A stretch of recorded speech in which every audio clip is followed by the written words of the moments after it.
Stay ballsy. Don't take any shit from anyone.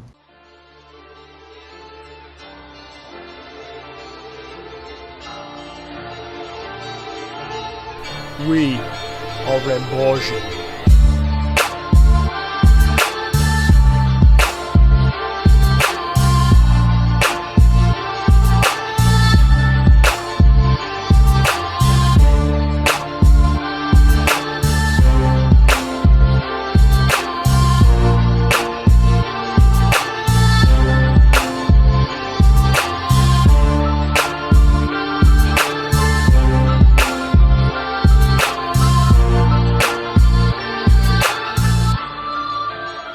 Hi, everybody.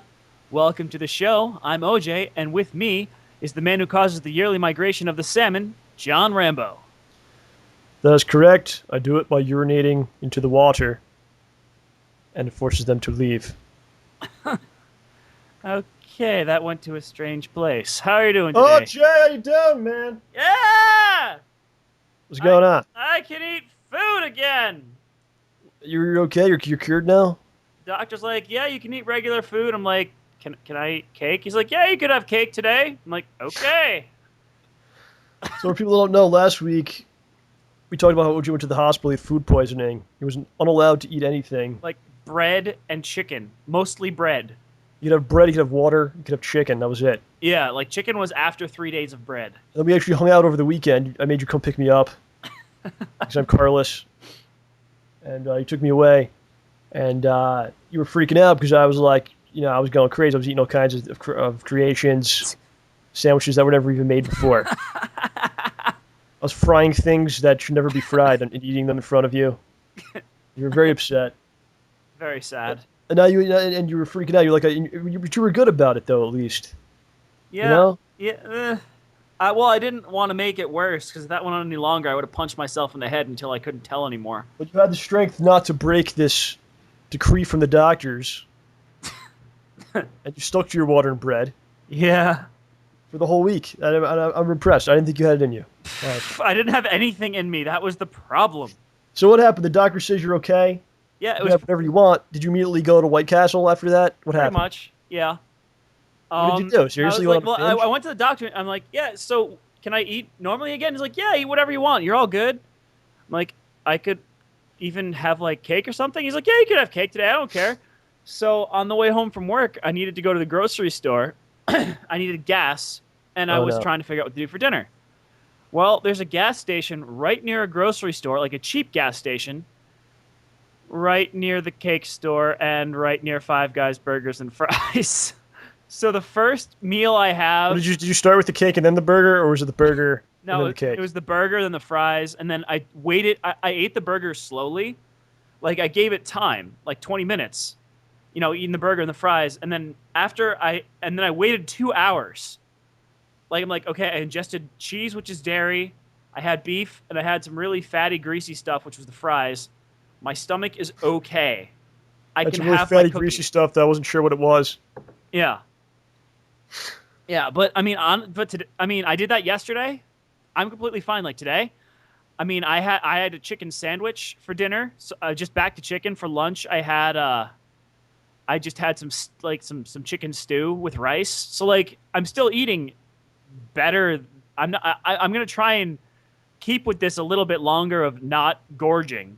So this is actually like you're kind of using this as a way to maybe like change your diet a little bit. Yeah, although wow. I would like to be. It will be easier if I can go back to the salad bar, but the doctor's like, stay away from nuts and any of that other boneheaded food that takes a while to digest. Okay. But cake, that's fine.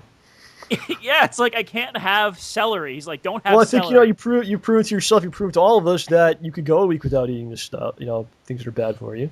Yeah, but it's so that's something good to put in the memory banks and go forward with. Well, if I'm lucky, what I'm gonna do is eat well, eat good things from now until my friend's Labor Day picnic. Enjoy the picnic, return to eating good things, and then every now and then do stuff. Also, man, I saved a lot of money on food. Like every now and then, 17 cone heads from Friendly's. You're darn right, 17 cone heads from Friendly's. But I gotta tell you, man, like I just went to the grocery store, bought some chicken and cheese. For like $10, I got 4 sandwiches worth of meat and cheese. Like $10. Yeah. That's 4 meals, man. Yeah, Yeah. exactly. Welcome to the real world. I know. I spent $7 on cookies yesterday. And then So, $10 gets me stuff's 4 expensive. It's bad for you and it's expensive. So Exactly. How does that work? That's how it is. Yeah. So we talked a little bit last week. Last week we were also joined by the white mage Carrie. Mhm. Nice enough to join us. Very And I thought it was really good. I was glad to hear what she had to say. And, she's someone that basically started making stuff to get money to go to conventions Yeah. and then turned that into a full-time, job, basically. Mhm. And that's what she does. She makes stuff in her own home and then sells to people at conventions. That's her gig, and that's really cool that someone can do that, Yeah, I mean, first of all, she's just an awesome person. I love talking with creative people. Right. Like, they just blow us out of the water, man. They're really cool. Well, not me, but... And, dude, have you seen those hats? They are really sweet. Yeah. So speaking of that, she invited you to be... You weren't able to get a table in your Comic-Con. Yeah, I didn't have the money for it, or, I No, couldn't that's not what afford happened. it Why myself. are you sugarcoating this? Well, he said I could have bought a table in the dealer's room. I didn't have that much cash on me. I'm gonna tell you what everyone would happened.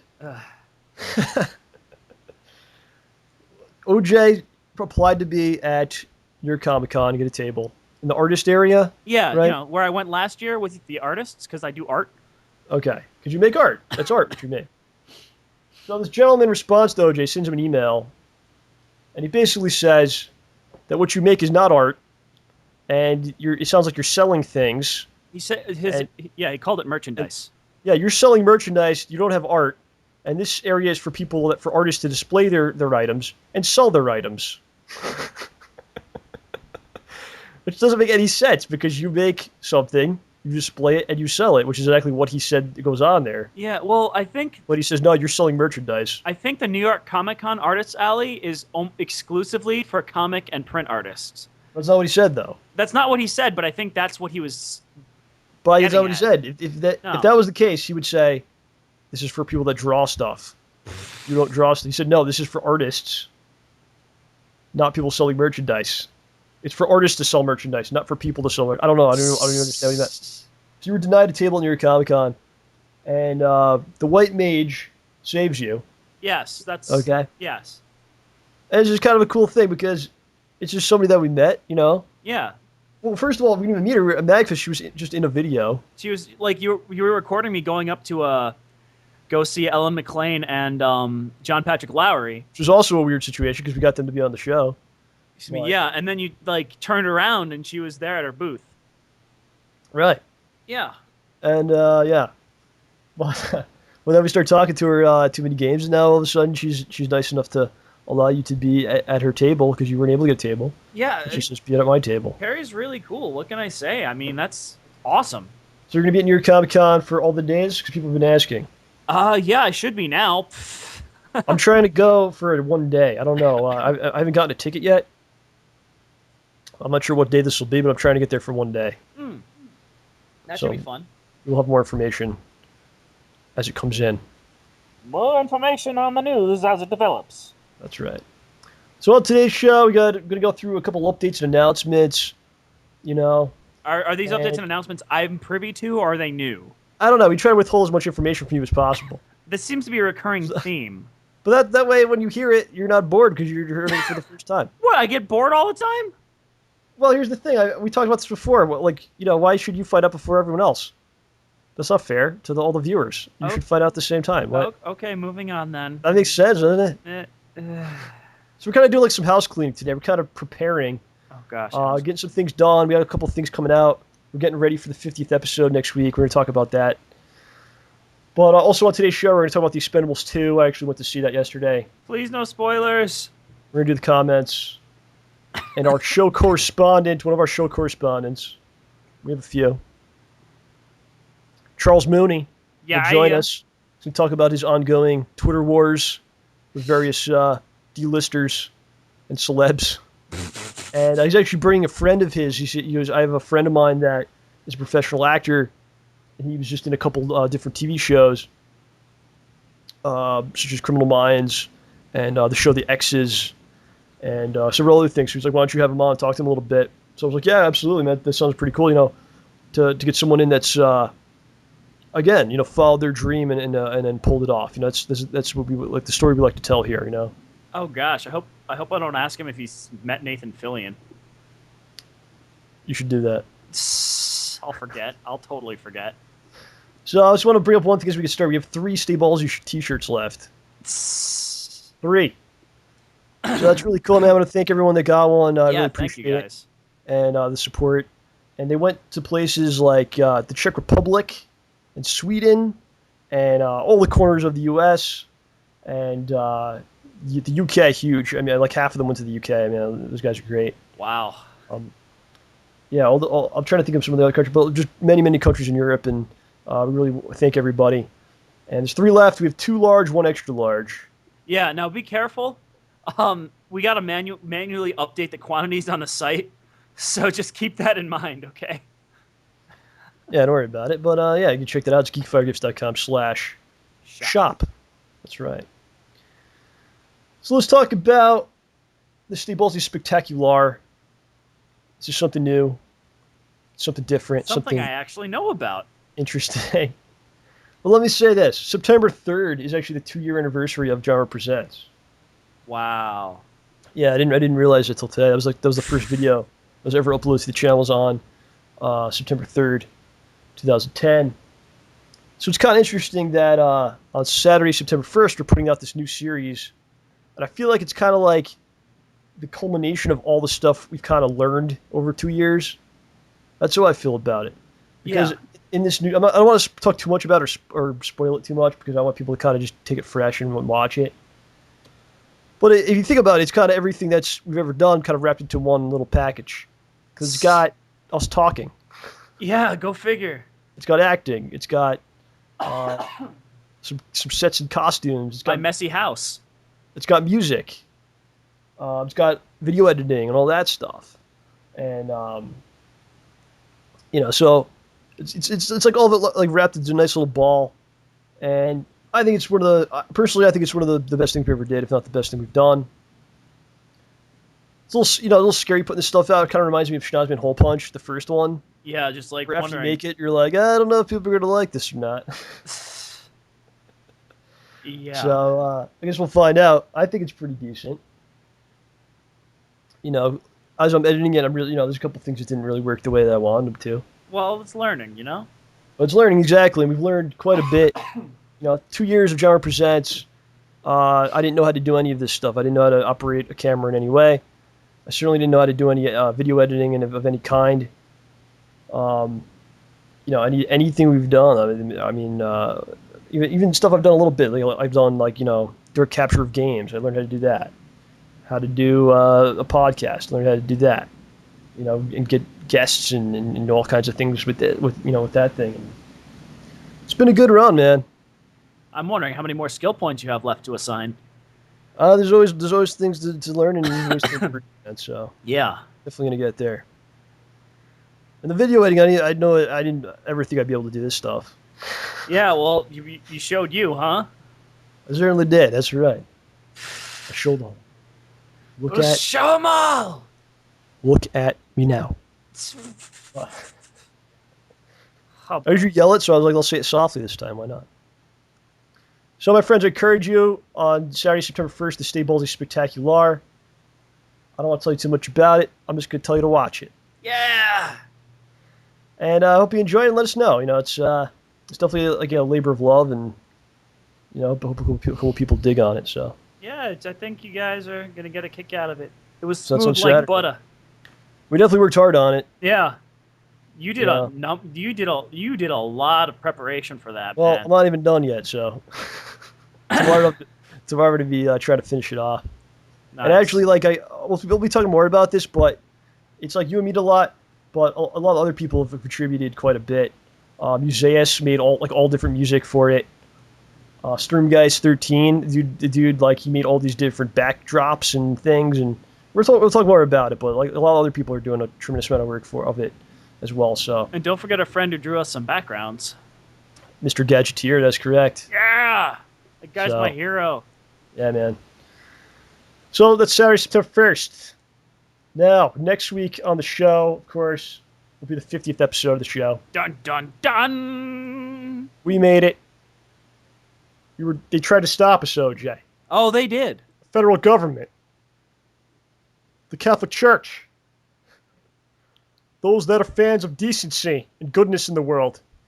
They all tried to stop us, OJ. They could not. No. Made it this far.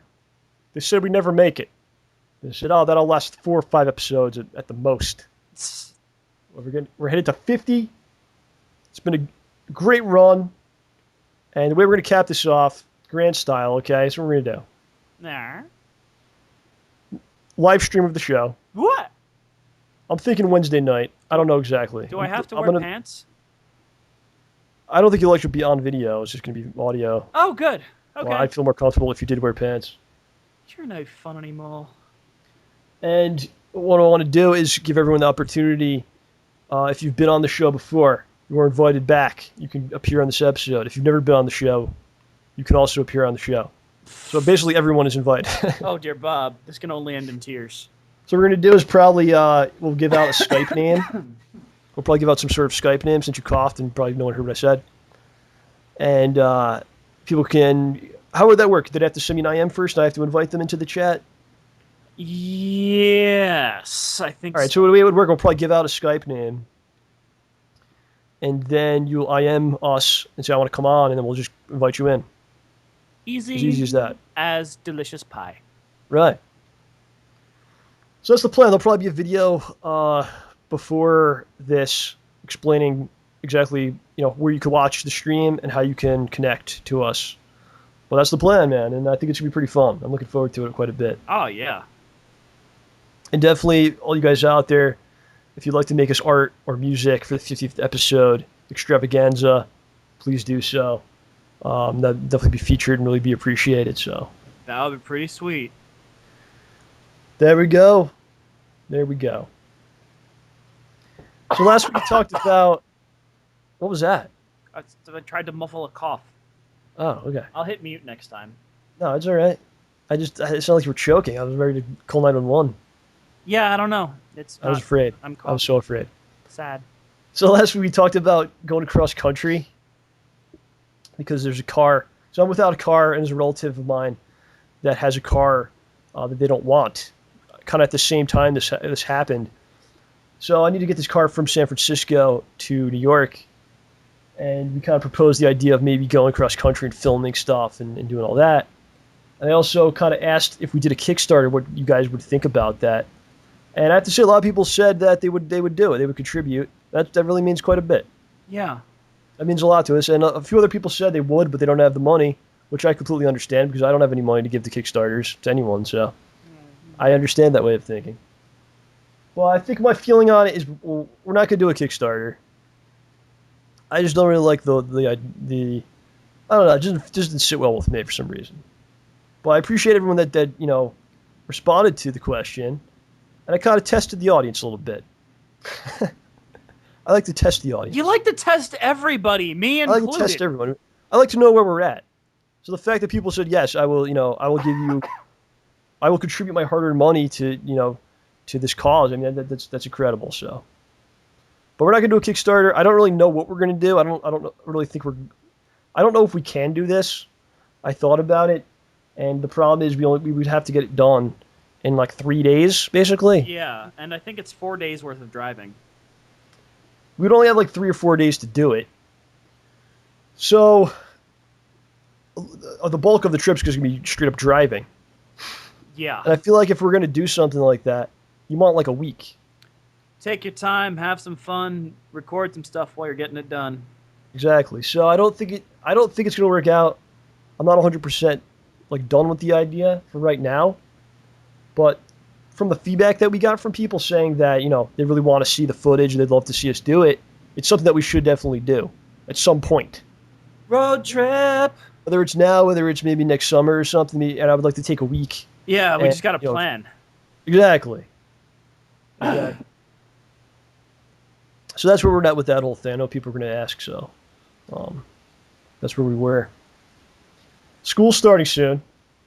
Oh, yes. What are some of your memories about beginning a new year of school? First of all, that it did nothing start until after zicking Labor Day, and now I'm going to work and there's school buses out and about.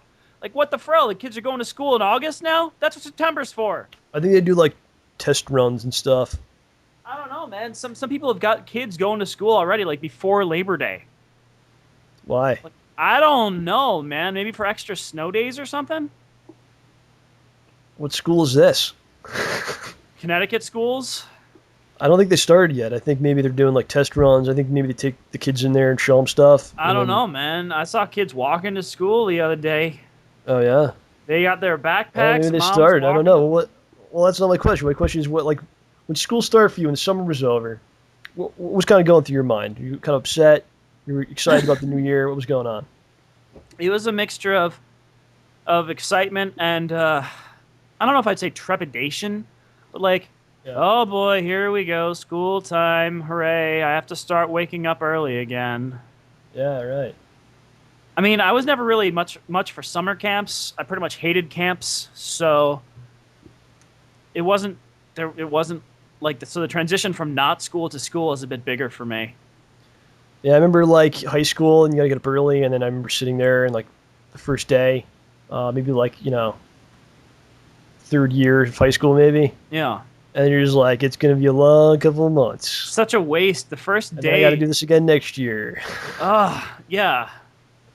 I don't know. The first day was just always seeing all these people that I really didn't care too much about. And then, there were people I cared a lot about and people that I was pretty cool with. But it was like, okay, time to see everybody again. We've And got. you're like, I gotta see that guy again every day. I have to see this teacher every day now. Yeah, there was one guy who every day in middle school made fun of me for being a Red Sox fan and living in New York. And things got bad every now and then. Hey, OJ, Yeah. the Sox? You live in New York? Yeah. What's up with that? Something wrong with you? Oh my gosh. Something wrong with you, OJ? I actually eventually ended up dumping a bag of cookies on that kid's head. So you showed him in the end. Well, I thought that I'm like, who put crushed up cookies in my backpack? Was it you? He said, yeah, it was me. I didn't understand sarcasm at that point. So I just walked over to him, took my backpack, put it over his head and flipped it over. What happened? And then he was like, I was being sarcastic. I didn't do it. Brah. Like, do you want $1? I'll give Dumped you cookies $1. on his head. Yeah, I dumped cookies on his head. Wow. I thought it was him, man. He told me he did it. But like when you're in that in the middle of like high school, like maybe like second, third year, it's like never ending. It's like, man, You got the big push where they're like, oh, you got to take your SATs, you got to do this test, you got this thing. Because we were in New York, we had standardized tests up the wazoo. Yeah. Like, But then like when you're out, it's so fast. It seemed like it was so fast when you're done with it. It's like, yeah, nuts. well, I mean, time just accelerates as you get older. But now I'm like 10 years away. I'm 10 years out from graduation. So, I mean, that seems like it was real fast. Oof. When you're in there, it's like, this is never going to end. It's like, I'm going to die in this building. Yeah, that's the thing. Like, I will die here. you don't think it's ever going to stop. I mean, and then when I got to college, it was the same thing, except I didn't want it to stop. After like third year of high school, don't you feel like you're done? Like you don't need to do another year? A little bit, but I ended up. I think most people are like, why do I have to do this another year of this? I don't know. I mean, Isn't even like most senior years, like you don't even go a lot. I don't know, man. I went every day. I didn't skip anything. I mean, I felt guilt. Yeah, but you were in like special classes. Yeah, I took a bunch of AP classes. So it kind of stuff still mattered for me to a degree. Right. Yeah. What else was done? You were still going. I don't know, but I'll be honest though, I had a bunch of really awesome teachers senior year. I don't even know what school you went to. The way you talk about this place, like it's like we went to different schools. Well, here's the thing, man. I had awesome teachers, really. Well, our English and math teachers were hilarious. Not to mention some of the science. The problem is, dude, like I was in my own little world because in our school, dude, if you were in like the AP classes or the advanced classes or any of that nonsense, you were with the same 24 people in almost every class from like middle school onward. How do you get into those classes? What did you have to accomplish? good grades, I guess. You don't even know? They're just like you've been chosen. I mean, I was in the. I mean, Were all the kids white? Is that No. how? Not all of All them. white kids. No, not all.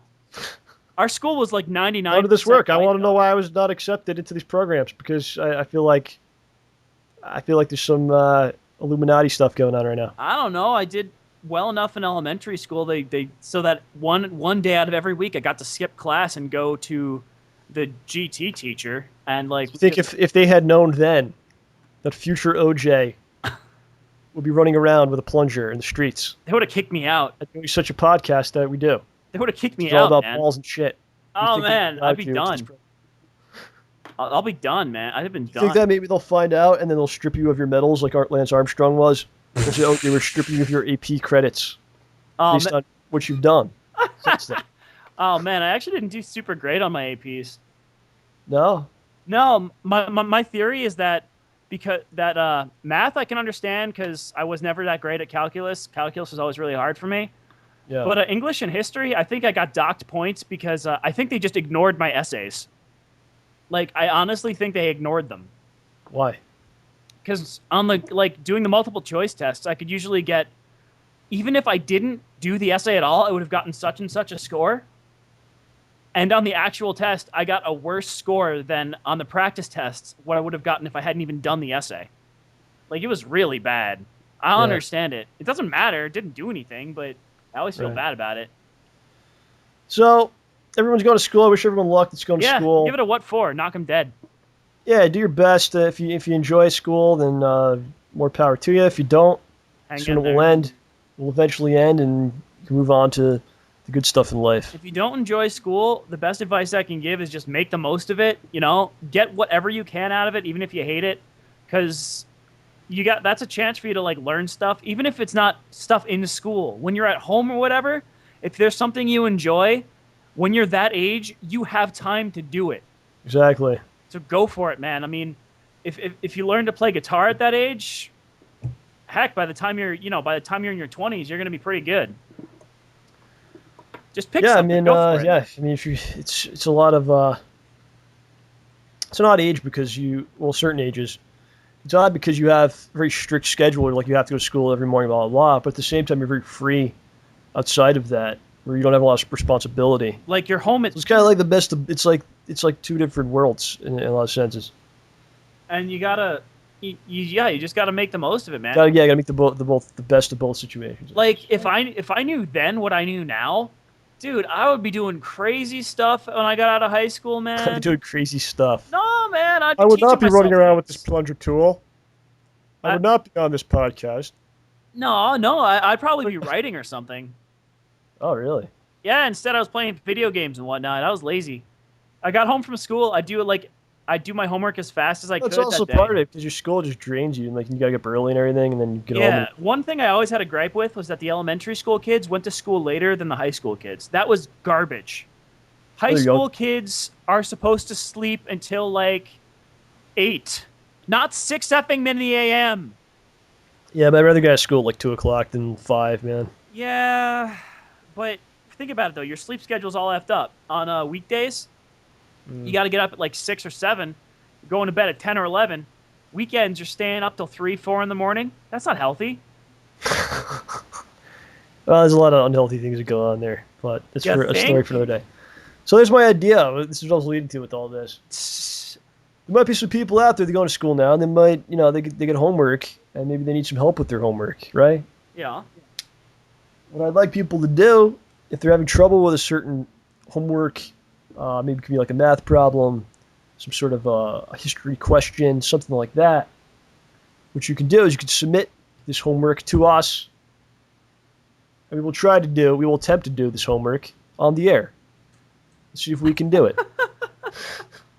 Oh, this is going to be embarrassing for me. So don't send us like an entire thing, like do a book report, not like that. Just send us like one question, like one math problem maybe, or, like I said, like a question about history or science or something like that, And of course you can send this homework, label it as homework, and send it to StayBallsy@gmail.com. Oh my gosh.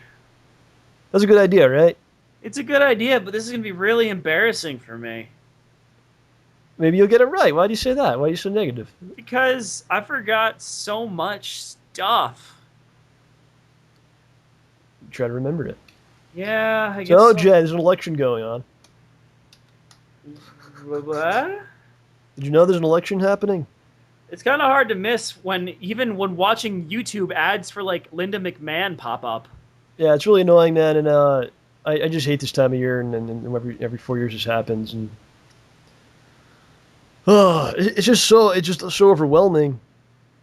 I think the show should be a non-election free zone. People can come here and hang out and enjoy the show. We don't have to talk about election stuff. What do you have to say about that? I am completely okay with this. I don't really understand why it's so intense, like TV, radio, all this stuff, all this advertising for the candidates. Hasn't like everyone decided on a candidate long ago? Don't most people just go, "Oh, I'm a Republican, I'm a Democrat. I just hit all the buttons for them." I Is guess. it even necessary? Like, is there people out there they don't like? They're turned on TV for the first time, like they're turning on TV and for the first time they're noticing that there's this going on, and they go, "Oh, well, Obama, who's this?" I think honestly there are Mitt some Romney, people who who- are undecided. I don't understand how you could be undecided. How? It's And there's that possible, many man. people out there that there's words to this. Yeah, apparently. How could Otherwise, you be undecided, sir? They're very different, candidates. We all have to suffer because you can't make up your mind, make a decision, and then we'll just stop all this advertising and we'll all go to the polls and do what we have to do. do you honestly think they'd be throwing this much money around if there wasn't something to it? They have the money to spend. That's also another sick part of it. Like you're spending this much money Honestly, to like hate on this other guy. And they talk about people like it's like internet trolling done with paying someone to do it on TV. yeah. Let's not get into campaign finance because that's a Oh, it's awful. subject. But yeah, I Health mean, is gross. mudslinging everywhere. I don't want to hear about it. Everyone's chosen who they're voting for. If you're undecided, I don't know why you are. And that's that. Perhaps we should have Obama and Romney on the show You don't together at the same time. We'll Oh, do a man. debate. with We'll do us a debate on moderating it. Yes, we'll be the moderators. ECW or NWO?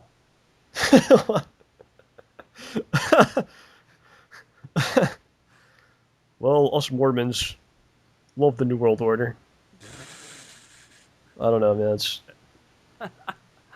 wacky. Ron Paul. I mean, we'll probably talk a little bit about it maybe around that time. It was like November. November. A few more months. Hang in there, kids. It's sad because when I first got the ability to vote, which is a while ago, I felt like it was exciting to me, and I was into this stuff. And I would watch all these shows, and I would carefully choose candidates, and I wouldn't just go all Democrats. Like I would go strictly I was into it. Yeah. I was really into it. I thought voting and was going to change things, and here we are today. And I'm just like, I have to vote. I have to vote for. Oh man, so it's kind of upsetting. I lost my fire for it, but I used to be into this stuff. The political system is broken. It needs some help. Yeah, and it's just my main problem isn't even that. It's just I hate being bombarded with stuff. I just don't enjoy that. I don't enjoy marketing. Yeah, I registered to vote, and as an independent, Yes. but I got mailed a Republican National Convention survey. See, they think that they think that because you're independent, that means you're undecided. And that's No, but the thing is, it's asking for campaign contributions, and it has all these questions. It's really weird. I don't know. I just don't like being bombarded with information. I remember it used to be worse. I mean, you turn on the radio and the same song would be always on. Yeah. It still happens today. The same 3 songs are always on. Yeah. Or the same commercial or the trailer for a movie or something. Sabatini, right? It's a way of just It's a way of just let's just spend money, right? And then people will get into what we have because it's just in their minds and around them all the time. Not because it's necessarily even something that's good.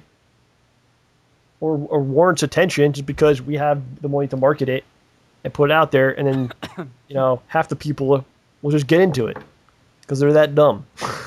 Well, it's hard when something gets Like this drilled into song's on the your head. radio every time I put it on. It must be a great song. I should buy this. Like when you start liking songs that you hate just because you've heard them enough times, that's scary. Yeah. Call me maybe.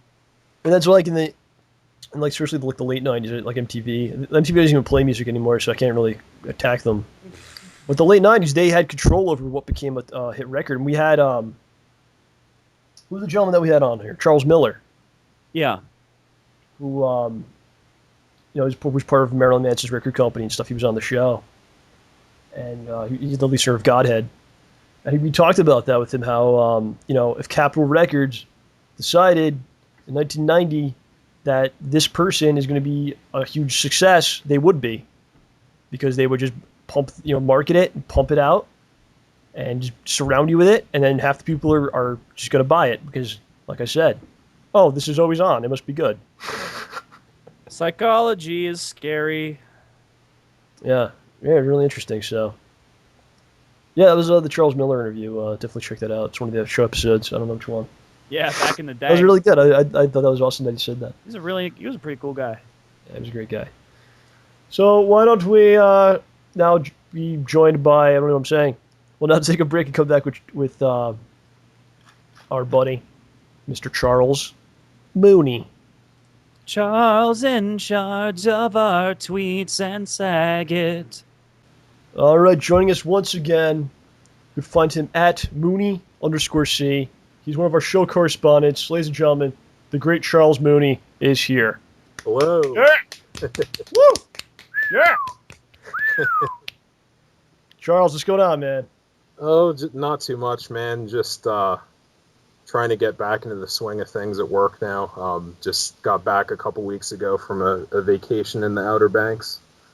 So You go into that office tomorrow, you kick the door down of your boss, and you say, I'm a show correspondent. I do whatever I want. I'll try that. And he will listen See how to it you. goes. Then he will fire you immediately afterwards.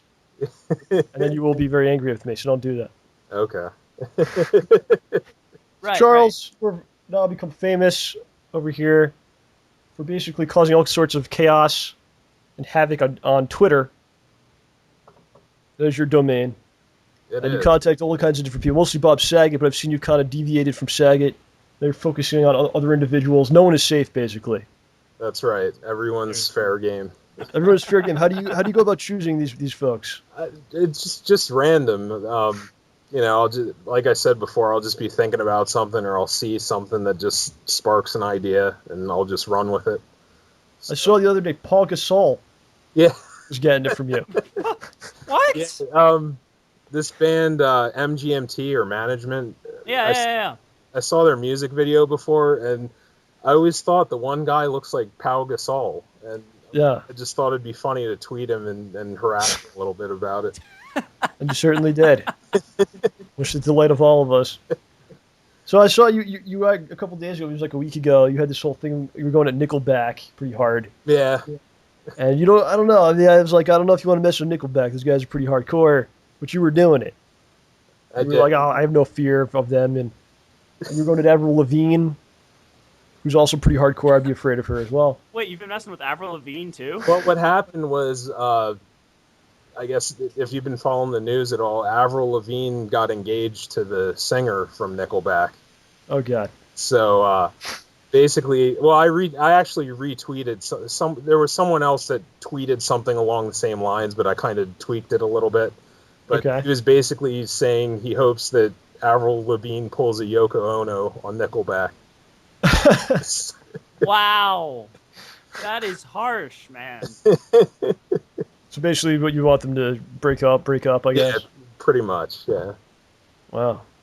It'd be cool if Yoko Ono'd Nickelback. That'd be kind of a strange thing. Ah. Imagine that one. Imagine. No. So you were doing this. You were going at Nickelback, and you were going at them pretty hard. And somehow the guy from Disturbed got involved in this, and he actually spoke to you. What actually happened was I tweeted David Draymond from Disturbed, And I was just asking him as a joke, you know, if Disturbed ever had the chance to open for Nickelback, would they take that opportunity? Yeah. And he said they actually play. He said as a package, it wouldn't be appropriate together, but they played radio shows together before, so it's already happened. And then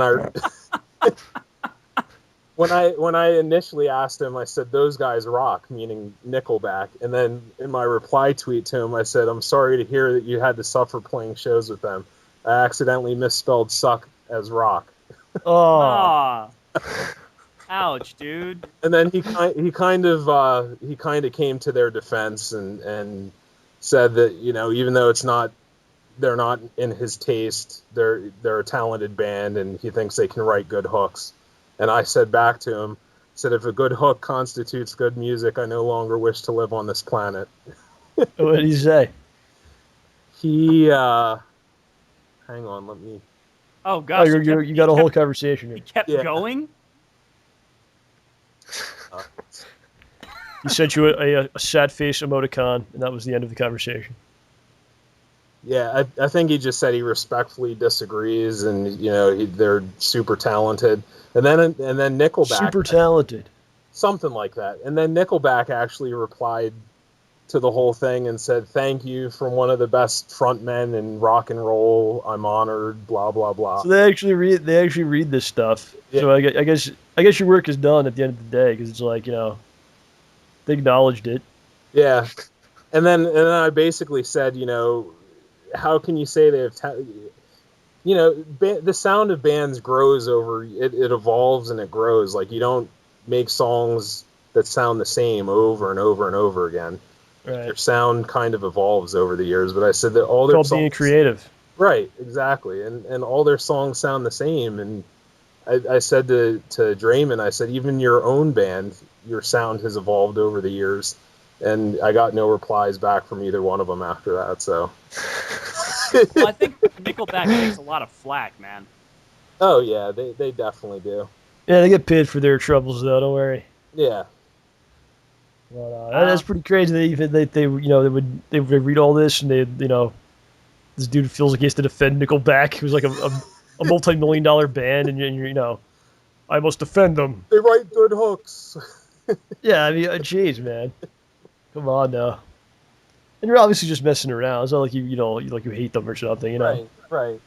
Just take it. At least people just take this so seriously, man. Yeah. It's like, you're rich, you're famous. I'm gonna poke fun at you. Deal with it. Yep. Yeah, I mean, if I was Nickelback, I'd come back and use something funny and try to, have a good time. With I have songs in my music catalog from both of those bands, so it's like, I'm just having fun with it. Right. People gotta chill out, especially if you got millions of dollars. I think you could chill out even more than some people. Yeah. So calm down. I think if I had millions of dollars, I'd chill out a bit. How about everyone gives me their money so we can prove it? Is this some kind of extortion plot, OJ? What's going on here? No, plot would. Is that your plan with this YouTube stuff and the show and for sure some pulp? Is this just a money-making scheme? Is that what it all boils down to for you? No, not really. So, Mr. Charles, how's it going with Saget? It's going all right. I've slowed down a little bit. I tweet him a few times a week still, but that's slowed down. I was actually, I was with OJ this weekend, and I was looking at my Twitter, and Saget was tweeting with Stamos, and they were in this conversation about how, like, Stamos was like, "How's it going?" He's like, "I'm fine. I'm eating a bagel." Yeah, I saw it. Going back, it was like just real, like, casual. I'm like, "This is awesome, man. This is like an episode of Full House on Twitter right now." Yeah. This is so cool. But yeah, I still tweet him a few times a week. Haven't got blocked yet, but still haven't got a response. But yeah, we'll keep at it. One of these days, I will. Yeah. So that's that. And then keep at it, because we enjoy it. We appreciate it. And by the way, I actually put on StayBallsy.com. You have your own section. I don't know if you saw this. Yeah, that's yeah. Go ahead. You have a little area there, and I started posting some of your tweets. So cool. People can look for that. Sounds good. One thing I wanted to talk about, I was going to talk about this anyway, and I was talking to you a little bit earlier today. and you said you saw the movie, so you could join in on the conversation. The Expendables 2. Yes. OJ, what happened? Did you fall down? No, I didn't see the movie yet. What was that noise? Did something happen? No. All right, cool. No, my air conditioner's off. I don't think there's going to be any. All right, okay, it's fine. It's cool. Everybody's all right? I'm good. Okay. All right, so The Expendables 2, I saw it yesterday. Charles saw. OJ did not see it.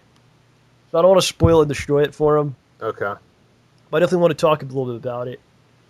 I thought it was really good. What did you think about the movie? Yeah, I thought it was awesome. I liked it a lot better than the first one. But yeah, what's great about that movie is it doesn't take itself seriously. It's just balls to the wall action throughout, and Yeah, it's just great, dude. I really, really enjoyed it.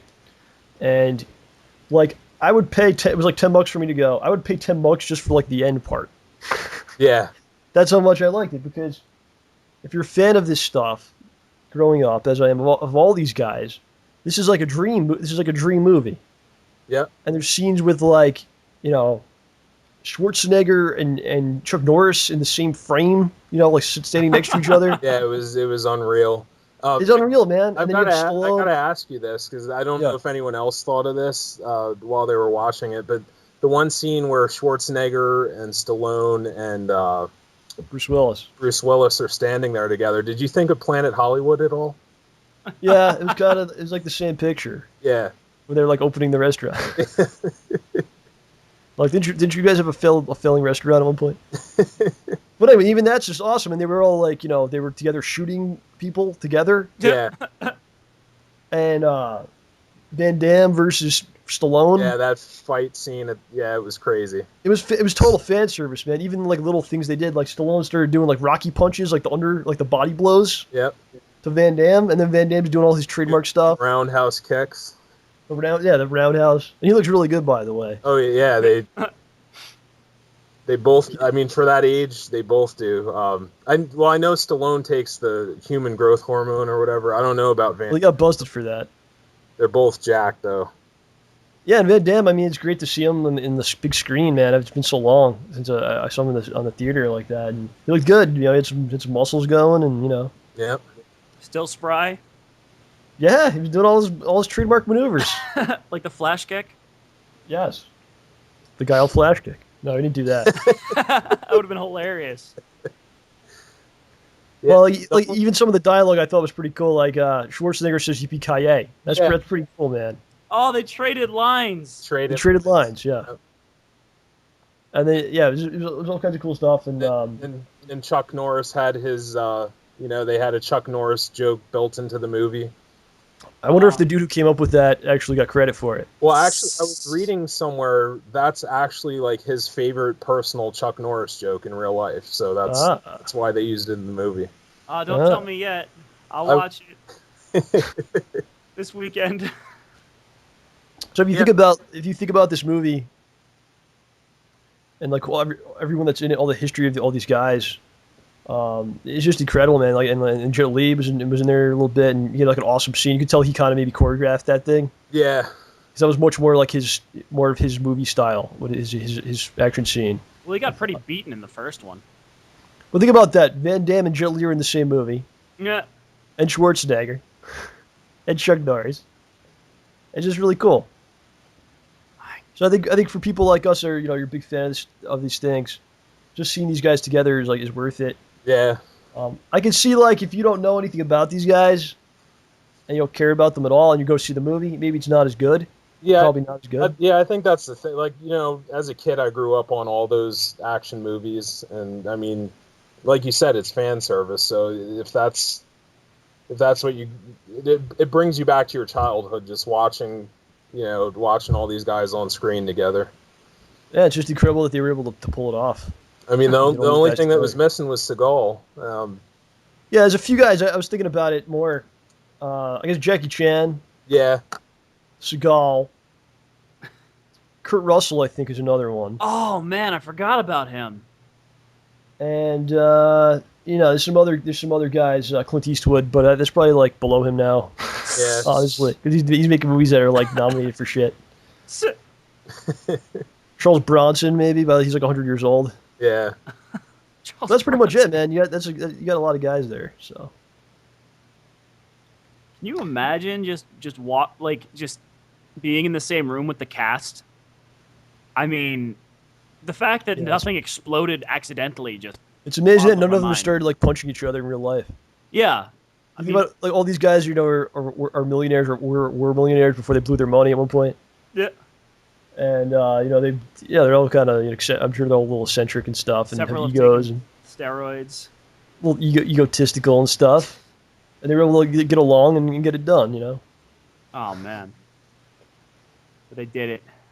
Finally did They it. did it. So, yeah, I mean, I think a lot of people kind of knock it because if you don't have a connection to the actors and the history there, that's just kind of like a movie where people getting shot. And some people are like knocking the dialogue, how it's like they reference other movies and stuff. But again, it was cool to see that. Like Bruce Willis says like I'll be back, and Schwarzenegger says yippee-ki-yay. That's cool. For me, that's cool. Yeah, and then when Chuck Norris said, "I see dead people."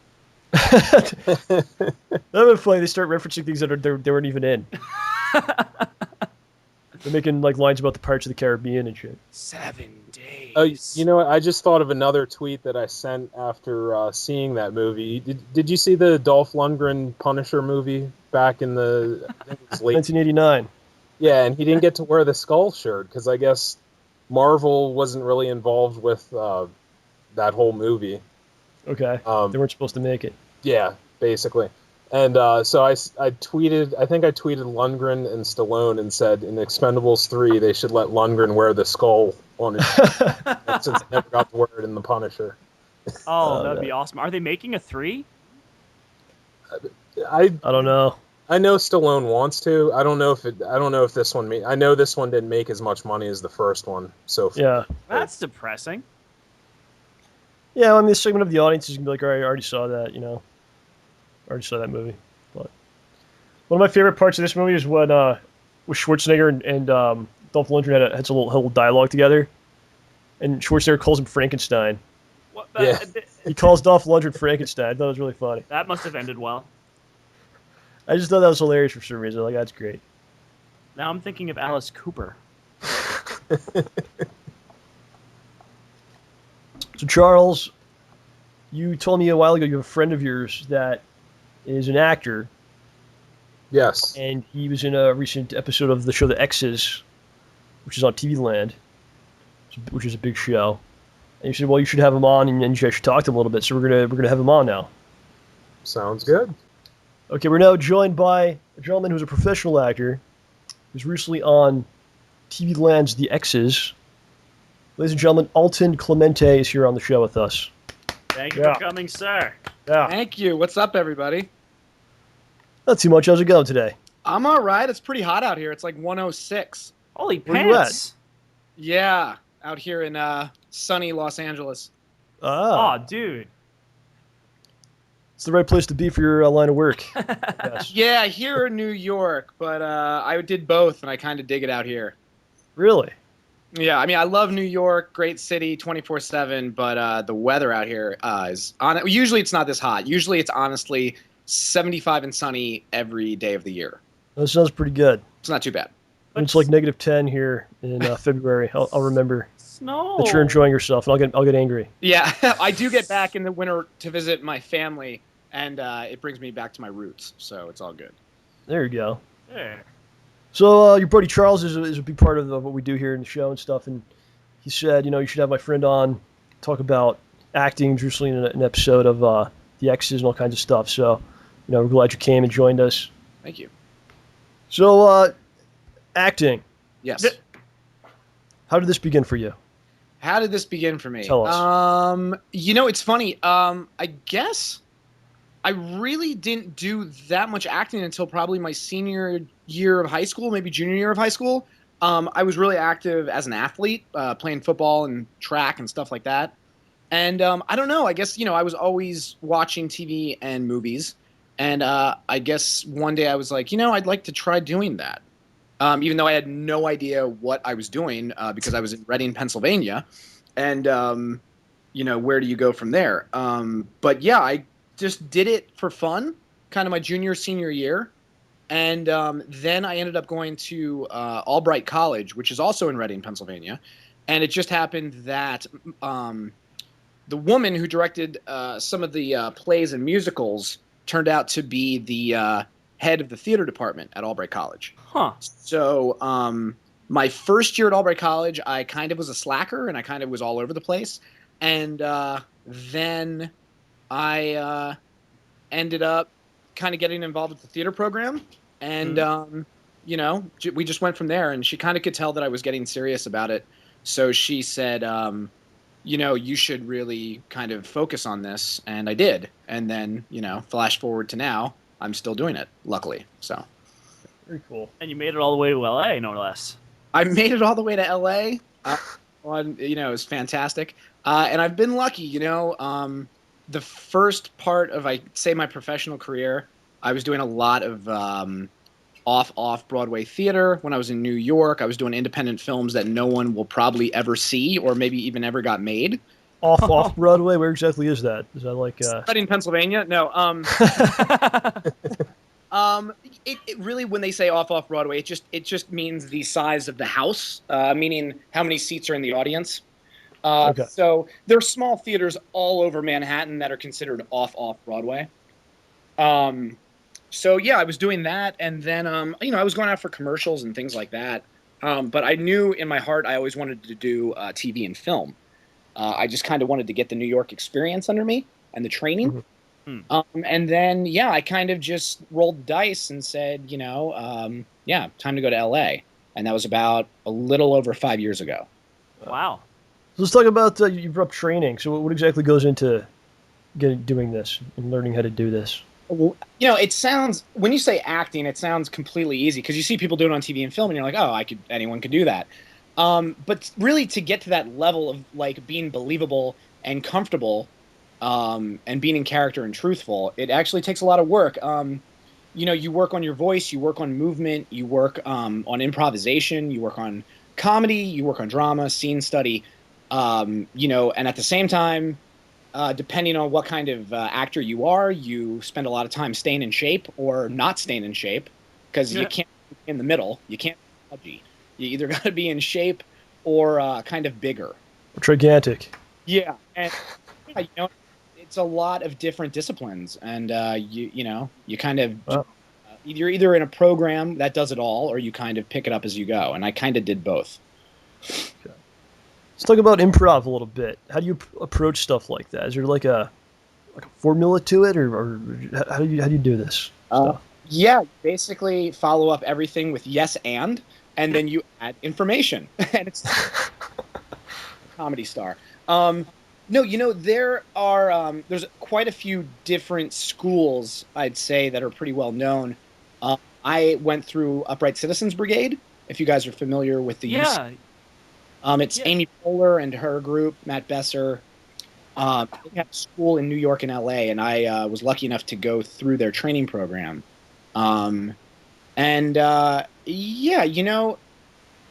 basic tenets to improv. Like I said, you always agree. You don't really deny someone's world. So, like, if you tell me you're my doctor, I'm not going to be like, no, you're lying to me. A file.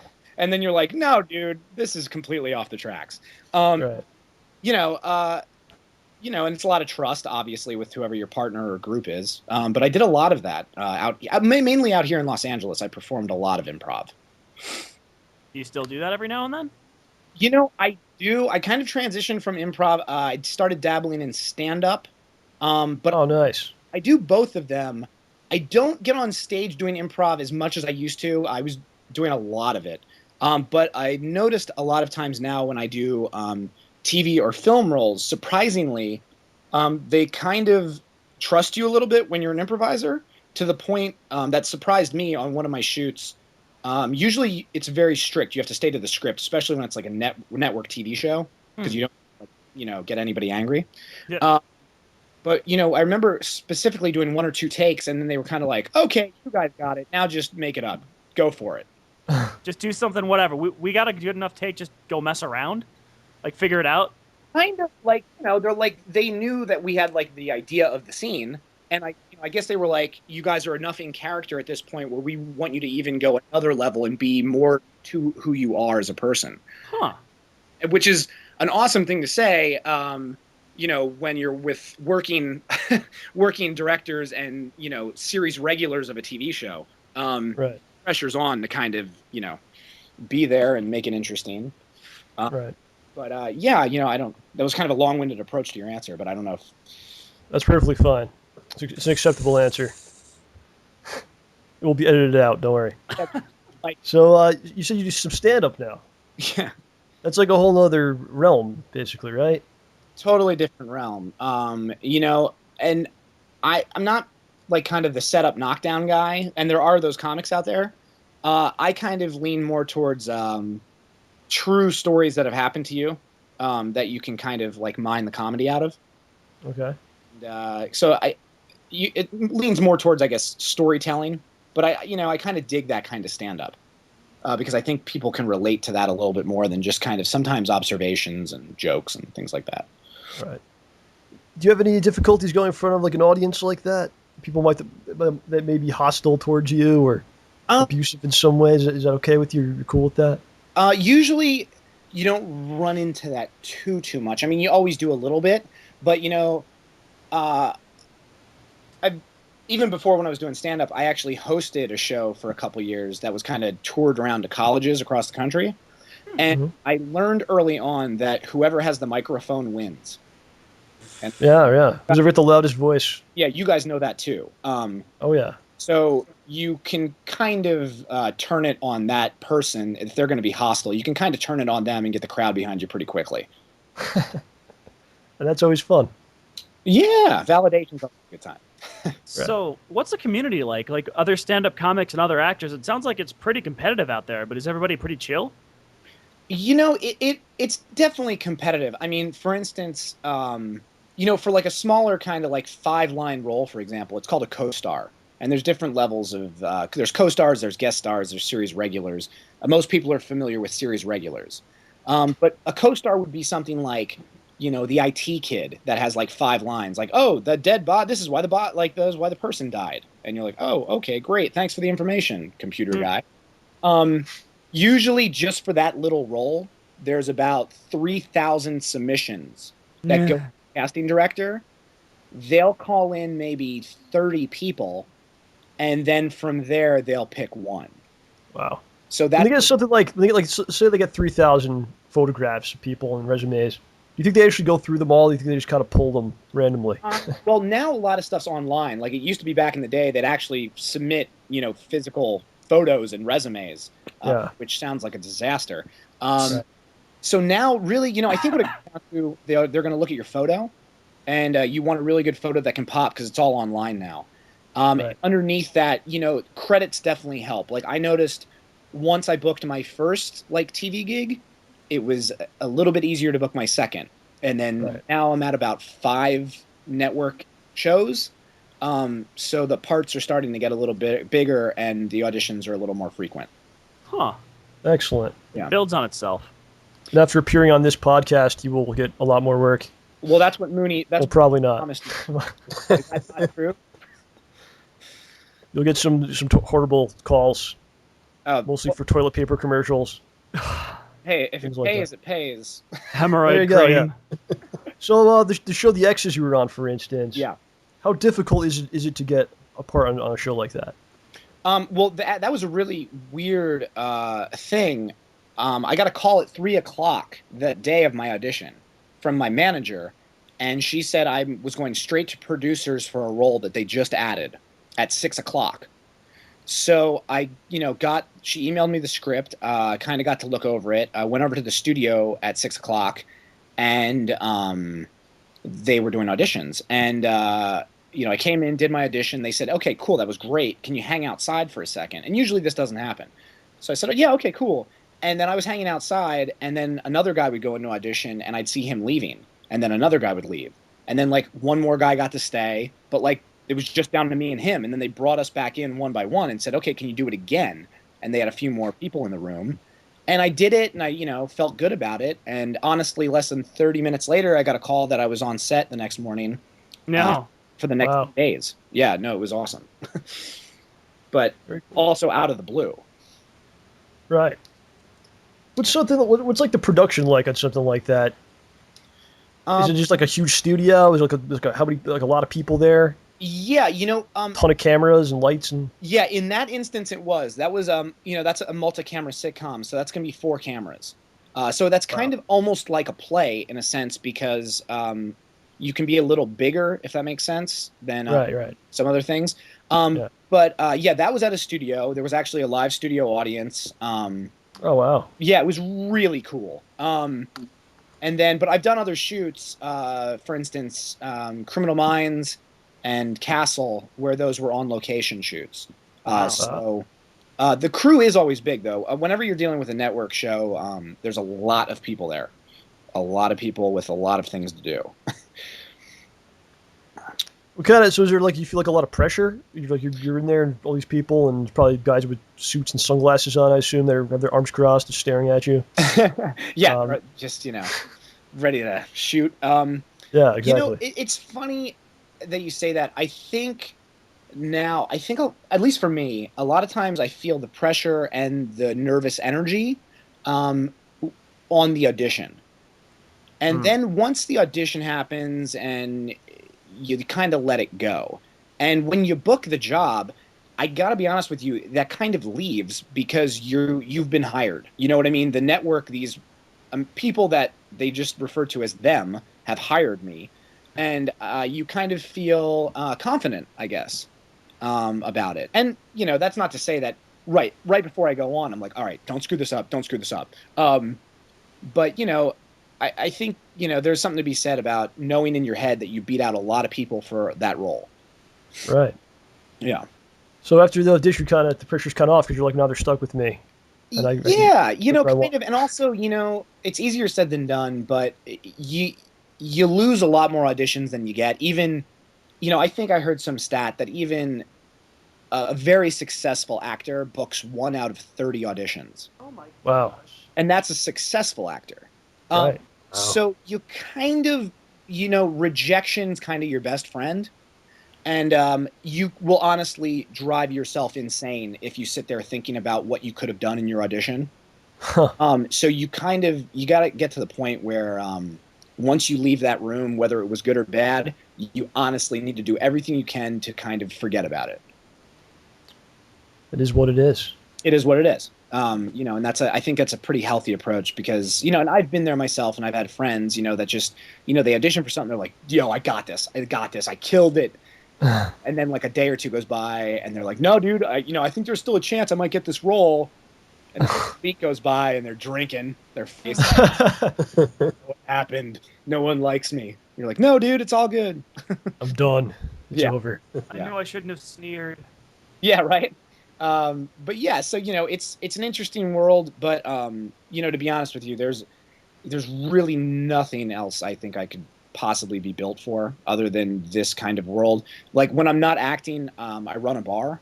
So kind of have the best of both worlds in the sense that I get to do the whole bar thing, and then I also get to audition, and every once in a while I'm lucky enough to work. That's awesome, man. It's great that you found what you love and like you said, what you're made to do. Some people struggle to find that for a long time.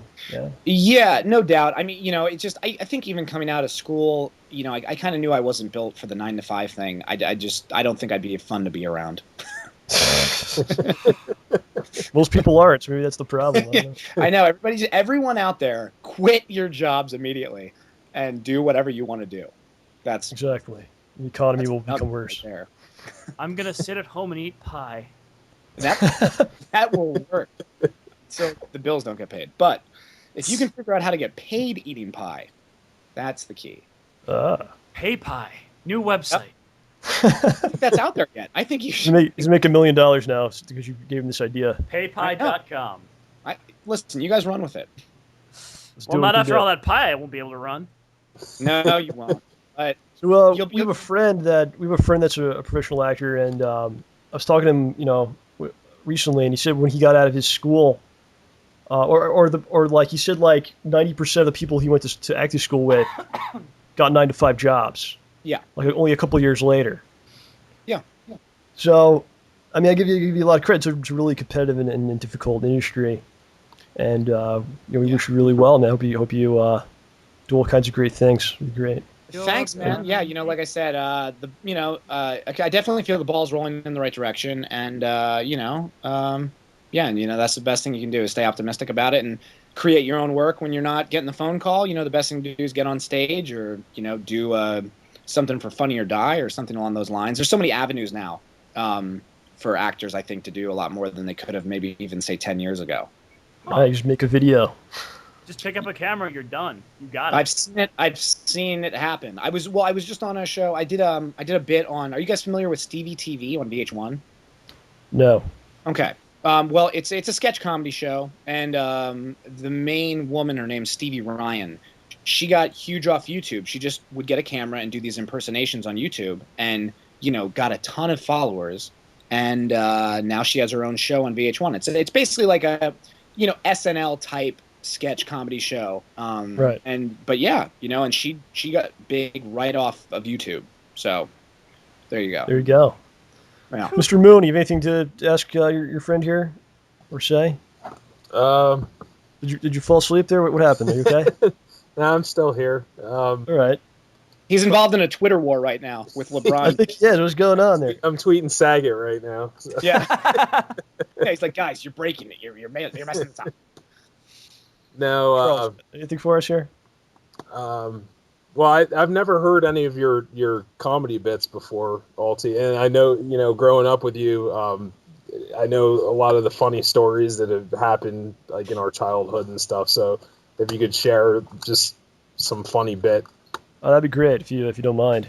Yeah. Sure. Thank you for putting me on the spot. But That's your friend Charles right there. yeah, I know he's a good friend of mine. Well, I basically in my stand-up I focus on the benefits of dating a single mother. My girlfriend, she has a son. He's an 8-year-old. He's great, and I kind of talk about the benefits of dating a single mom, being that I'm always well fed. Because both growing children. I'm a boy man, but we both need sustenance. We're both growing. We both enjoy video games. And she kind of always buys us presents. Very good with that. That's kind of where I go with that. I haven't done it in a bit, so that's kind of just the idea. Sorry, cool. Chuck. You should have given me the heads up on that. You gotta put Charles on the spot right now. That's your turn to put Charles on the spot. You gotta make him do something. I'll Twitter him later. Okay. So, sir, do you have? I know you have IMDb and all that stuff. So people could find you on there. Yeah, I'm on IMDb. I am on Facebook. You can Google my name, Alton Clemente. All that fun stuff will show up. And you can see my credits and where things are headed. So. All right, awesome. So I want to thank you for coming on. Yeah, sure. Anything happen, and just let us know. We'll get you back in and can talk about whatever. If you want to try some material out sometime for the stand-up stuff, that'd be great. Can I plug a movie real quick? Yeah, go ahead. It looks like my next project is going to be a horror film called Bloody Bobby. And I think it's kind of like I Know What You Did Last Summer meets Halloween.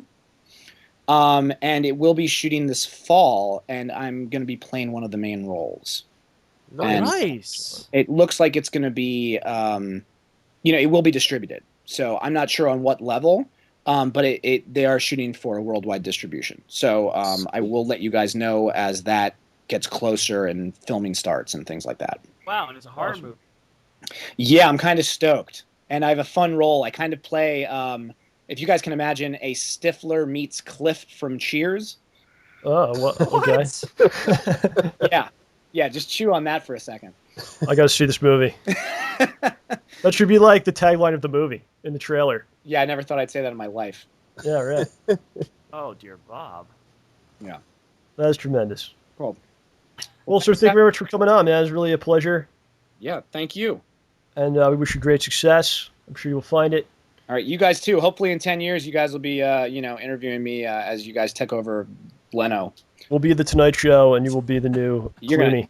gonna take that tyrant down. I'm gonna be on. Oh boy. He's going to find us now and murder us all. That's so. gonna get me in trouble somewhere. You're in LA. That's his neck of the woods, man. He's going to find you. He's coming for you right now. Like 300 cars. He's like, hey, where'd he go? Oh, there he is. You'll just see the chin in the window. You hear someone knocking at the door right now, huh? That's his chin. His chin's banging against the windows, breaking the wall down. The chin's coming from inside the house. It actually reached around the back of the house. You're like, what? Takes a bite out of the roof, man. He's never coming on this program now. Thanks a lot, guys. It's all right. Well, look, I'll be on Conan, so whatever. Yeah, it's a better one. I know. So, Alton, thank you very much. Charles, it's always a pleasure, sir. Thank you, guys. Keep up the tweet, Charles. We'll talk to you soon, man. Sounds good. All right, guys. Thank you. Yeah. See you. See you All later. right, bye. All right, that was really good stuff. Really fun. OJ, let us now. Go to the comments, sir. All right. Oh man, I didn't remember to ask about what's his face? Nathan Fillion. Why didn't you do it? My brain. Oh, well. Well, speaking of gray matter, here's a comment from Gray1457. John and OJ, I wrote about this ages ago near Christmas, but I asked you for advice in exams, and you said, let you guys know how I did on my GCSEs. Well, I got 7 A's, 2 B's, a C, and an F in French, but I know this is due to the fact that I only speak Ramborgian. Really pleased with these results, and I really took your advice, and it paid off, so thank you guys. Also, I bought a bass speaker with the money I got, so now next door will be infected with digital gonorrhea. Stay ballsy. So he did pretty good. I don't remember his initial question. But we helped you in any way, achieving the 7 A's. That's great. And an F in French, well, French starts with an F, so I guess maybe that's good. I don't know. Yeah, you did it on purpose. Perhaps he did it on purpose. He was creative with his grades, and he got several A's. So congratulations, sir. Yeah, nice deal, man. I'm glad that we helped in any way. That makes me feel good. Yes. Yes. All right. So here's our next comment. OJ, I think it's awesome how you make your own ice creams and cakes. What are some of your favorite creations? From Lullaby, although those are 2 eyes that look like L, so it's really Lullaby. Tell us about these creations, OJ. All right. Well, I started making my own ice cream when I got an ice cream maker from my parents for Christmas one year. I mean, I had a 3-minute ice cream maker as a small child. That doesn't really count. But I like to just make good old-fashioned mint chocolate chip and cookies and cream or M&Ms or whatever. Just churn it up. Every now and then I mixed it up. I mean, I will admit I made vodka ice cream once. That was interesting. Oh. But when it comes to cakes, all right. So I made a cake with Stephen Colbert's Sports Illustrated cover of him in speed skating gear. I think that was part of the recipe? You crumpled it up and threw it in there? What do you mean? No, I decorated it so it looked like he was on there. Oh. I foolishly didn't make the inside red, white, and blue. I made it rainbow How do you do colored. that? How did you make it look like he was on it? I drew it with frosting. Really? Yeah. Wow. Yeah, dude. I'll send you photos if you want. That's okay. I also, if anyone reads the webcomic Least I Could Do, I made an image of what's his name? Rain, the main character for my roommate's birthday. My friend, roommate, whatever. And I think another one that I really liked is if you've seen the show Soul Eater, I drew Dr. Stein tormenting Maka's father, and then for the giant bolt on his head, I had a cookie attached with frosting. That was a separate thing, and that was a lot of fun. I mean, the cakes usually end up being devil's food and angel food and white cake on the inside. Not marble, but more like a bullseye pattern. And also, I think one of my favorites was Chuck Norris. I drew Chuck Norris on a cake. Cowboy hat, sheriff's badge, and all. Did you eat Chuck Norris? Oh, man. I brought that to work. Everybody ate Chuck Norris. Did you punch a hole in your anus as he came out? No. When you ate him, did he punch a hole through your stomach and then he escaped? No, I think I ate one of the parts where it wasn't his face. I might have eaten his cowboy hat, though. I see. Yeah, so that's a lot of fun. I like doing stuff like that, and ice cream pies are also fun. Why don't you ever share this stuff with me? Dude, I'll totally make you something next time you come over. What do you want? I got the ingredients for a pie. I don't know if I can trust you. Trust me, what? I don't know what you're going to put in there. Probably copious amounts of peanut butter, fat, and sugar. I don't want some pulp winding up in where it's not supposed to be. You know what I'm saying? I don't like mixing citrus and ice cream. Unless someone brought up Snarks a on couple a weeks float. ago how I want us to do another food episode. We did do one. I think it was like episode 5 or something. It was Yeah. way long ago. You know what we should do? We should just record us cooking an entire meal, like 3 Really? courses, like 2 or 3, like a main dish, an appetizer, a side dish, and a What- dessert. Just us cooking something. Yeah, and I'll make a drink, not an alcoholic drink. I'll Alright. make like a juice of like I'll trust me, it'll be delicious. Probably do another food episode around Thanksgiving again. I would think. Yeah, that would be good. That would make a lot of sense. Yeah. Sure. All right. Well, we do have a comment here from Big Boss 1983 100. John and OJ, do you think the 2012 Mayan prophecy was relating to the whole world being infected with the digital gonorrhea? If so, that would be amazing. Ramborgia's on the rise, my friends. Love you guys. Smiley face emoticon. It's quite possible. This has been the year of the Ramborgian Revolution, 2012. It's been a great year for us. But I don't know. At what point in 2012 is supposed to end? December 18th? Do we have until New Year's? Oh, December. How do you Yeah. know this? No reason. Maybe December just making 12th. it- It's like, I think the 12th or 18th. So there is like an actual day. Because I was wondering, like, well, it's been like 9 months or whatever. So what's going on here? Yeah, no, there's an It's actual like we're going day. to be all right. But now you're telling me we still might be doomed. Isn't it kind of interesting? You say the world's going to end in 2012, but you make 21st. it like you make it the very end of the year. Just so you can keep saying this the whole year. Isn't that frustrating? Well, if it was at the beginning of the year, we'd just be saying it at the end of the previous year. No, if it was like February, then you'd be like, okay, it's going to end in February. Hey, Why at would least, it was like a coincidence? December, that's the day. hey, at least it's not April, man. Then you would have Because to if do you were taxes if you were going to say the world's going to end in a certain day or a certain year, wouldn't you make it like the last day of the year just in case you're wrong? You still have like a little extra time for yourself. I guess. That's what it seems like to me. But I don't think the Ramborgian revolution, the digital gonorrhea, is here to destroy. I think it's here to save us. I'd be inclined to agree. So I don't think it has to do with the Mayan prophecy. Perhaps it supersedes the Mayan prophecy and prevents the end of the world, and in fact saves the world. And we probably won't get the credit we deserve for saving the world, but No, we never get the we've credit. done it. That's the important thing. Yeah. If you see us, Right. give us $1. Just say, hey, man, thanks for saving the planet. Which, like Spider-Man, he sacrifices himself and puts himself out. He saves the world many times, and he doesn't get any money out of it, and he has all kinds of marital problems, and his girlfriend died, all kinds of things. So, Ugh. Poor Yeah. guy. yeah. Not to continue. mention the clone fiasco. All right. Don't mention that garbage. All right, so our next comment. I understood OJ's foreigner reference, John. I'll be expecting my cookie in the mail. From Sir Dr. Roger. Well, congrats to you, sir, because that was a challenge there. Especially if you were born after 1985. Yeah, right? Well, that's cool, man, Yeah, I'm glad to know that the random stupid garbage I say people pick up on. Thank you. Yeah, I mean, I think it'd be probably better if you say things that the majority of the people understand instead of the minority. But, what do I know, right? Keep them on their toes, man. Yeah, it was Okay. cold as ice. Yeah. We're willing to sacrifice our love. Yeah, but you never take advice. Anyway, You won't pay the price, I know. I've heard it before. I know. All right. So, Keep on Really? rocking in the free world. I'm done. What have I started? Anyway, so our next comment doesn't actually have a name. Bad company. I can't and deny. I can't deny.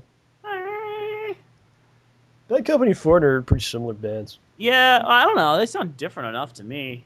they're absolutely different, but same Yeah. kind of. I always say it's the same style of music. Yeah, for some reason I always thought Steely Dan deserved a little more credit. Steely Dan's one of those controversial bands where people hate them or some people love them. It's how it is. Yeah, I think as long as some people love you, I think you're doing something right. exactly. That's how I look at it. I mean, I think as long as you like what you're doing yourself, you're doing all right. As long as you enjoy what you're doing, you're not Yeah, hurting anyone else, and some other people dig it. that's Not what. even. I mean, maybe no one has to dig it, but if other people do like it, then you're doing especially well. That's what I'm gonna keep saying. This stupid garbage. I don't care. It makes me happy. All right. So our next. What you gotta do. Yeah.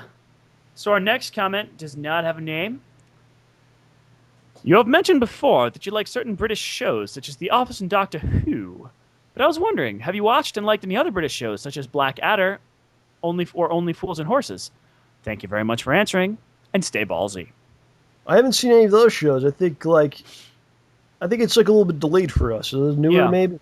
Yeah, it takes like a little bit while. Like you see it, and maybe like a few years later, we finally, oh, this is good, and it comes over. Oh yeah, I mean, well, there's a couple shows that I've seen a few times and liked, Yeah. like The IT Crowd and Top Gear. I've seen almost all of the first season of Blackadder. I'm one episode shy of finishing it. I like Torchwood, even if it makes me incredibly depressed. I've always wanted to watch a bit of Fry and Laurie. You've always got Monty Python and stuff, but Yeah, I like the classic stuff. Big Time Fawlty Towers. oh, Band, Faulty Towers, I gotta see Monty that. too. Python. I've seen probably everything. Mr. Mother Zick and Bean. And then all the Ricky Gervais stuff, The Office, Oh, Extras. gosh. I'm watching the new show that just came out last year, with the guy from Willow. It's like It's like a fake documentary about a little person. Oh, that dude! Wow. Yeah, it's a great show. I saw the episodes of that.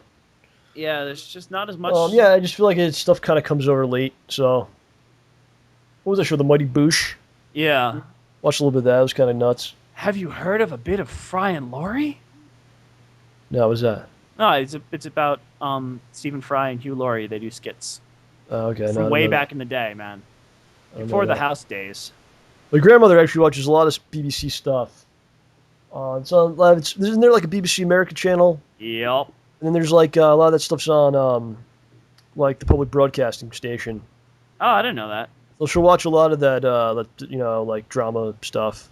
She loves it. I don't know. She loves BBC stuff. She gets like a magazine, something that tells you like what's coming out. Oh, that's cool. You like order the tapes and stuff. That's nice. Yeah, she's way into it.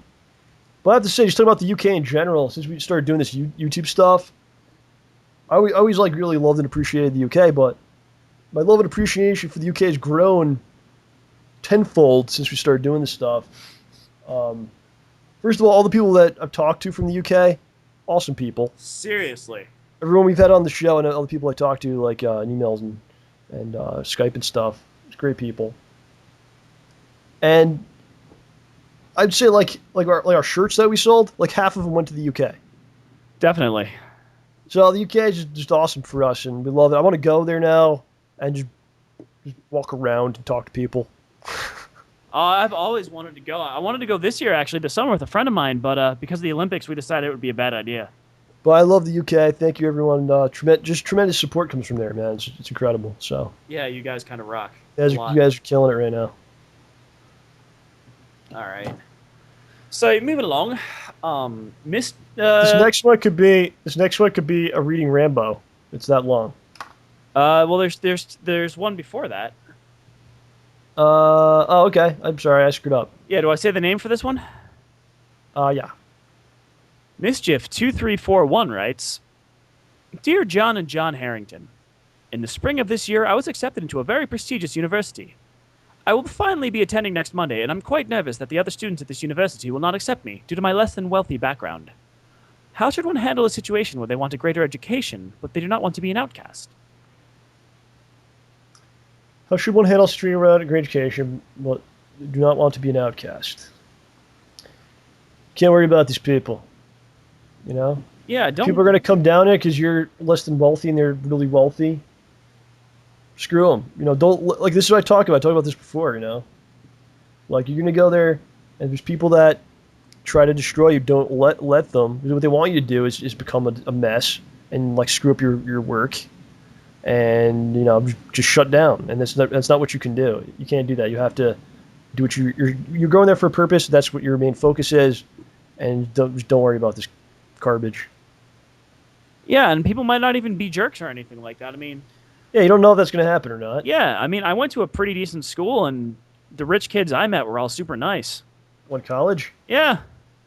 Yeah. Well, in high school, like that was kind of the situation. Oh, There's right. there's some jerks that were rich. Yeah, there's. So I go to like a wealthy place. I don't know what's up with rich people that have this attitude. It seems like it's a stereotype, but a lot of times it seems like it's true. I don't understand. I don't know. I mean, I've met some Like friends. you got money. Like this is what we talked about before. You have so much money, right? Why can't you just relax? You're doing good. If you're doing good in the world, just chill out. Why you got to start problems then? You're successful. Just chill out. You got it made, man. You don't have to worry Jesus. about this stuff. Yeah. Why do you got to cause problems for other people? They're trying to get there. Though I've heard that sometimes the people's parents can be a little crazy. It's like, oh, I have more money than others, so now I'm a better human, okay, than other people, and like what I say has more merit, and I'm just better than everyone else. Yeah. It's not quite that I extreme, but hope that doesn't happen to him. yeah, I think you'll be fine, man. Just be you. You'll find plenty of cool people. Yeah, and just don't let negativity stop you from accomplishing what you're trying to accomplish, which is attend this university and do really well, and then have a great career and Yeah. a hot wife and the whole thing. So, Yeah. all right, All right. So moving on. This one. This is the reading Rambo length one. yeah. All right. I wanted to thank you and the Ramborgia personally for helping me through a very difficult period in my life. For the past 18 months or so, I've been afflicted with a debilitating condition which, up until very recently, was dramatically limiting my ability to live a normal life. It is called cholinergic urticaria and is a severe form of hives which is triggered by heat and emotional stress. It is a physically, mentally, and emotionally draining condition to live with. And if you're one of the unlucky ones, there is no treatment. I was one of the unlucky ones. I won't bore you with all the gory details. Suffice to say that the illness stopped me from doing a lot of things that I'd previously taken for granted. Simple things like walking into places became impossible, let alone getting regular exercise. Using public transport was tough due to the lack of effective air conditioning, and I had to give up on driving too because the pain of an attack threw me into muscle spasms, so it wasn't safe. I'd stopped seeing friends because it was too difficult just to get to places, and I missed so many days of work. I ended up losing my job too. Don't get me wrong, the job stunk and my boss was an a-hole, but I still have bills to pay. We had the hottest summer on record last year, and by the end of it, I literally sat at home in a dark room in front of a tower fan day after day because it was too painful to do anything else. With all that downtime, I spent a lot of time online looking for things to keep my brain stimulated. I whiled away numerous hours watching the abundant gameplay footage of your dark side friend, but the highlight of my week by far was always the show. I love the work you guys put into your content, and I've enjoyed seeing the show evolve into something unique and brilliant. Your connection to the fans is truly awesome, and the fact that you provide such an open forum is fantastic. Hearing the stories of the Ramborgia and then your words of encouragement and OJ's top-notch advice really motivated me. I decided that what my life had become was no longer acceptable. I had been a productive individual, a runner, a windsurfer, and a seasoned traveler, and now I was practically under house arrest doing nothing. Everything I wanted to do hurt, but I decided that I had to face the pain or have no life at all. I had read that a small number of people with my condition who are unresponsive to medication were able to overcome it by pushing through the pain barrier and training intensively. This was always going to be a big challenge for me, not least because of the weight I'd gained through the prolonged inactivity. At the start, the pain was incredible, but I was determined to stay focused. I had to step myself up and stay ballsy to get through it. For the first 2 months of training, it still hurt like crazy, but I had my weekly installments of the show to keep me motivated. Simply hearing the words "stay ballsy" on a regular basis was encouraging, and hearing how you and the Ramborgia had been ballsy and got your rewards really empowered me to keep on pushing. In the 3rd month of training, things really started to change and the pain started to diminish. Every training session from then on, things got a little better each time. As I write this, I'm 6 months in and feeling great. I've dropped 15 kilograms in weight and I'm running and windsurfing again. I even participated in a charity event where I windsurfed for 11.5 hours in one day, beating my own record by a full hour, and am currently training for a half marathon. I'm also on the verge of getting a new job. The future is bright. It seems like the mental grit necessary to push through pain over and over again has released previously untapped reserves of testicular fortitude. I feel like nothing can stand in my way now. I have belief in myself to see anything through and a drive to succeed. I must thank the Ramborgia for inspiring me with their art and their stories. The show plucked me from my solitude and I never felt alone. I must thank you especially for providing the platform for it all to take place and for your amazing content. Schnozman on Hole Punch is incredible and I'm pumped for the next episode. All those studios with multi-million-dollar budgets and armies of production staff should be truly ashamed of the garbage they serve up in comparison. I've taken up enough of your time, so I'd better wrap this up. I hope you guys keep doing what you're doing because we, the fans, truly appreciate it. You are entertaining, inspiring, and helping people all at once, and you should be proud of what you have achieved. Thanks again for helping me stand up and take my life back. I wish you, OJ, and the Ramborgia good fortune and success in all of your future endeavors. Stay ballsy, my friends. P.S. I was lucky enough to receive my godlike Stay Ballsy shirt in time to wear it while attending the London Olympics. That is what it's all about, my That friends. is a heck of a story. That is what it's all about, my friends. You, sir, are a testament to human perseverance. Yes. If the Stay Ballsy catchphrase was a man, it would be this man. You! Wow. So, my friends, I'm going to leave you with that. I'm going to let that soak in, and incredible stuff.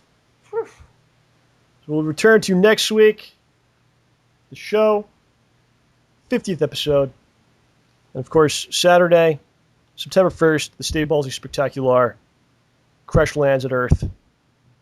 I hope you all enjoy it. We'll see you next time. So for OJ, for Charles, for Alton, this is John signing off. Thank you for listening and being a part of JohnRamboPresents, the best in free and optional entertainment.